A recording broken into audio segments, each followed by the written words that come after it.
Vous êtes prêts à embarquer dans l'aventure? Alors bienvenue sur ma chaîne. Moi c'est Patch, et je suis là pour vous emmener à la découverte de mes passions et de mes coups de cœur. Si vous êtes prêts à vous amuser, à apprendre de nouvelles choses et à vous émerveiller, alors vous êtes au bon endroit. Installez-vous confortablement et préparez-vous à décoller avec moi. L'aventure d'Ozzy débute avec une fuite effrénée pour échapper à ses propriétaires, les Martins. En courant, il rencontre son ami chat Maddie, qui lui demande ce qui se passe. Mais Ozzy répond en poursuivant sa course. Un mois plus tôt, on découvre que les propriétaires d'Ozzy prévoyaient de partir en voyage sans lui et de l'enfermer dans une prison pour chiens pendant 2 semaines. Ozzy ne veut pas être séparé de sa famille et décide de s'enfuir. Après avoir échappé à sa maison, il se cache sous une voiture qui s'est arrêtée sur la route, prêt à commencer une nouvelle aventure. Tad et Suzanne emmènent Ozzy à l'entreprise de garde d'animaux avec enthousiasme. Ils sont accueillis par Monsieur Robbins qui leur fait faire le tour de l'établissement. Tad et Suzanne sont épatés par ce qu'ils voient et décident de confier à Ozzy à cet endroit malgré le coût élevé. Ils partent pour le Japon avec le sourire, mais Paula est triste de quitter Ozzy. Malheureusement, la réalité est tout autre pour Ozzy. Il est placé dans un camion avec d'autres chiens et emmené dans un endroit inconnu. Le chien de garde d'équerre les fait sortir du camion, et Ozzy voit que cet endroit ressemble plus à une prison qu'à une entreprise de garde d'animaux. Ozzy est peureux et essaie de s'échapper, mais il est capturé et on lui donne une nouvelle identité numérotée 463. Il est jeté dans une cellule de prison et terrorisé par les autres détenus. Heureusement, Frankie, un chien qui a des problèmes oculaires, vient à la rencontre d'Ozzy.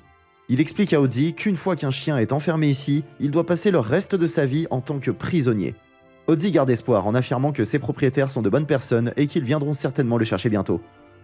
Le matin, l'alarme résonne et un chien de garde emmène tout le monde à l'usine pour travailler. Là-bas, on fabrique des jouets qui seront vendus par le propriétaire de Blue Creek, Monsieur Robbins. Malheureusement, Ozzy, le nouveau venu, ne peut pas gérer les machines à grande vitesse et cause un désordre. Comme punition, il se retrouve dans une machine à laver, avec une rotation effrayante. Au moment du déjeuner, Ozzy doit manger de la nourriture pour chat et lutte pour trouver une place à table.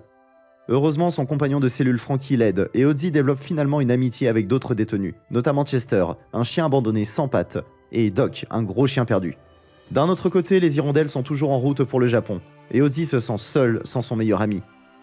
À Blue Creek, il y a un petit chien nommé Radar qui écoute tout et annonce que le 6e jour est arrivé, et que Vito, le chef des détenus, sera libéré.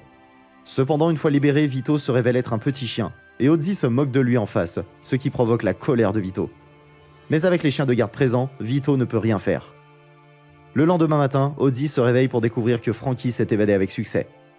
C'est avec enthousiasme qu'Ozzy court pour partager une nouvelle avec ses amis, mais il est déçu de découvrir que Frankie a été jeté dans les déchets du garde-manger.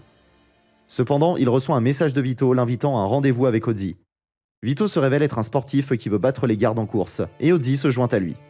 Malgré une excellente performance, Ozzy décide de refuser l'offre de Vito de devenir son coureur. Cela conduit à des problèmes avec Vito. Mais Ozzy trouve le courage de demander de l'aide à Grunt, le directeur de l'établissement. Malheureusement, Grunt s'avère être encore plus escroc que Vito, et propose à Ozzy de jouer pour lui. Ozzy refuse, et se retrouve dans une situation difficile avec les deux parties. Paula et sa famille reviennent de leurs vacances et se rendent à Blue Creek pour récupérer Ozzy. Mais ils sont informés par l'escroc Monsieur Robbins qu'Ozzy est décédé. Ils sont choqués, dévastés, et partent les mains vides après avoir payé une facture médicale exorbitante. Paula est dévastée par la perte de son meilleur ami, mais sa mère la console. Il a fini par accepter les propositions des deux groupes pour les doubler plus tard. Avec l'aide de ses amis, ils ont planifié une évasion lors de la course à la prison. Tout se passait bien jusqu'à ce que Chester les ait dénoncés, ce qui a mené à une situation tendue. Ozzy a réussi à effrayer le gardien et à éviter une situation violente. Mais malheureusement, ils ont été empêchés de s'échapper à la fin. Les amis de Ozzy ont été séparés et Ozzy a été convoqué pour une rencontre privée avec le gardien. Les tensions étaient élevées, mais Ozzy a su les gérer avec intelligence pour éviter les dégâts. Grunt a gâché une sculpture, mais il est prêt à tout pour éviter que les autres soient détruites.